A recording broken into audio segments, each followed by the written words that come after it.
En Vivir con Salud fomentamos estilos de vida saludables.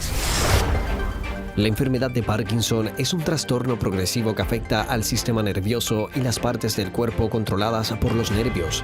Los síntomas aparecen lentamente. El primero puede ser un temblor apenas perceptible en una sola mano. Los temblores son habituales, aunque el trastorno también puede causar rigidez o una disminución del movimiento. ¿Cuáles son las causas del Parkinson? A continuación hablamos con la doctora Melissa Morales, neuróloga.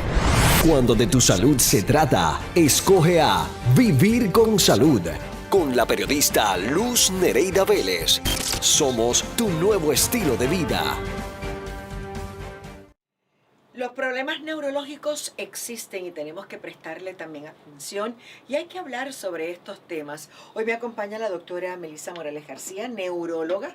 Buenos días, doctora. Buenos días, gracias por la invitación. Y bienvenida. Y vamos a estar hablando de Parkinson y el temblor esencial. ¿El Parkinson es algo que se ve bastante frecuente? Sí, dentro de todos los trastornos de movimiento, Parkinson hay una prevalencia bastante. Aquí en Puerto Rico existen alrededor de 15,000 casos. A nivel de Estados Unidos ya casi 100,000 casos de Parkinson. Y sí, es algo que se ve bastante comúnmente en las oficinas. ¿Por qué surge? O sea, ¿qué es lo que pasa en nuestro movimiento que nos lleva a tener Parkinson? Pues mira, Parkinson es una condición, lo que se conoce como una condición neurodegenerativa. De hecho, es la segunda condición neurodegenerativa más común después de Alzheimer, donde hay unas células en un área en específico del cerebro que se degeneran. Esas células en particular secretan una molécula que se llama dopamina y esa es la molécula que es importante para la coordinación, la fluidez de los movimientos. Y pues eso es lo que hace que se presenten los síntomas de Parkinson. Y eso más o menos comienza a verse a qué edad. Porque a lo mejor la gente podría pensar, doctora Morales García, que eso es algo que le da a la gente bien mayor. Pero nosotros sabemos que no es así. Sí. Tienes razón. Usualmente los casos más comunes es para personas pues, de 60 a 65 años, son los que llegan a la oficina. Pero sí, hay casos, aunque sea la minoría, hay casos donde jóvenes vienen y ya esos son factores más genéticos, sobre todo, pero que vienen con síntomas de Parkinson. Yo he conocido casos desde los 30 años. Sí, de todo. Que les ha comenzado el Parkinson y se le diagnosticó quizás 1 o 2 años después, pero esos primeros síntomas comenzaron a los 30 años. Y en esos casos, entonces sí hay alguna predisposición genética. Sí. La condición de Parkinson como tal, la causa en específico no se conoce, pero sí se piensa que es una combinación de factores genéticos, de factores ambientales, o sea, toxinas que personas han estado expuestas, por ejemplo. Si hay unos casos en específico que se han detectado unos genes que se puede diagnosticar el Parkinson joven, y eso es importante porque en pacientes donde se diagnostica el Parkinson a temprana edad, como mencionaste con los 30 años, por ejemplo, la progresión es más lenta, a diferencia de personas que se diagnostican ya mayores, que la progresión va a ser más rapidita. Quizás porque como ya hay una degeneración total, ¿verdad?, del cuerpo del ser humano y de sus funciones, pues entonces pues podemos verlo que va más acelerado. ¿Cómo se desarrolla esta enfermedad? Pues lo que se ha visto a nivel de molecular, de biopsias que se han hecho en el cerebro, pues se ve que es causado por una acumulación de una proteína llamada sinucleína. La causa en particular no se conoce. Esa proteína lo que hace es causa esta degeneración de estas células y, como mencioné, pues la dopamina es importante para la coordinación de los movimientos, así que estas personas suelen presentarse con, yo digo que son como 4 diferentes síntomas cardinales de Parkinson, pero pues sabemos que compone más síntomas, pero los síntomas que se conocen como motores puede ser el temblor, que es lo que usualmente uno asocia con Parkinson. Porque es lo primero que uno ve. Exactamente, sí. O por lo menos lo que es más notable de primera intención. Está el temblor, está la rigidez o el aumento del tono muscular. Los pacientes usualmente mencionan que se sienten trincos, que se les hace difícil caminar. Hablando de dificultad al caminar, ese es otro síntoma, desbalance, empiezan como que a tropezarse en su propio pie, y inclusive estos síntomas pueden verse bien sutil al principio, o sea, no notarse mucho. El síntoma más importante de Parkinson es la lentitud de los movimientos. Más que los temblores, es la lentitud de los movimientos, donde el paciente tiene complicaciones en el motor fino. Por ejemplo, en escribir, empiezan a notar que están escribiendo más pequeño, se tardan más en bañarse, se tardan más en vestirse. La calidad de vida empeora mucho. Esa es la lentitud, que se define como bradiquinesia, y pues rigidez y desbalance y todo eso. O sea que el Parkinson pasa como pasa con el Alzheimer, es una acumulación de una proteína. Exactamente. Que son proteínas diferentes. Sí, son proteínas Que diferentes. vaya la aclaración.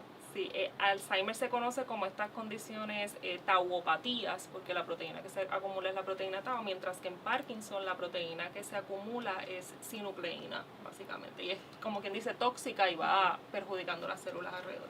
Ese trastorno del movimiento, ¿qué le impide al paciente? Una vez, ¿verdad? Ya tenemos un diagnóstico y una vez sabemos que se trata del Parkinson. ¿Cómo entonces usted mencionó, ¿verdad? Que pasito lento, que pues las personas, a lo mejor pues las vemos que cuando va a coger quizás una taza, trata, no puede, pero ¿cómo se va manifestando? Pues así mismo como mencionas, el Parkinson como tal puede en teoría dividirse en diferentes etapas. Al principio los síntomas pueden ser bien sutiles, algo como mi escritura ha cambiado, algo como no estoy caminando igual que antes, algo como mi voz ha disminuido porque también afecta el tono de voz, me siento más trinco por las mañanas, mi fluidez de los movimientos no es como era antes, etcétera.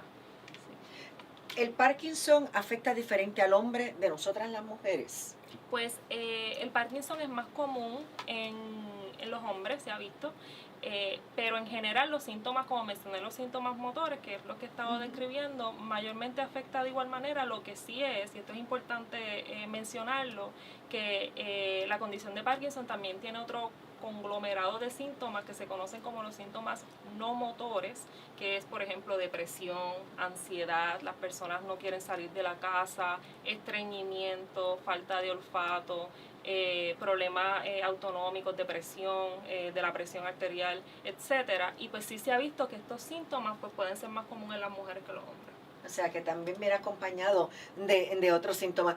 ¿Cómo lo tratamos? ¿Cómo trabajamos con estos pacientes? Pues yo divido el tratamiento de Parkinson, como quien dice, en tres diferentes maneras. Una de las, y se puede utilizar las tres, y también depende del estadio en que el paciente de Parkinson esté.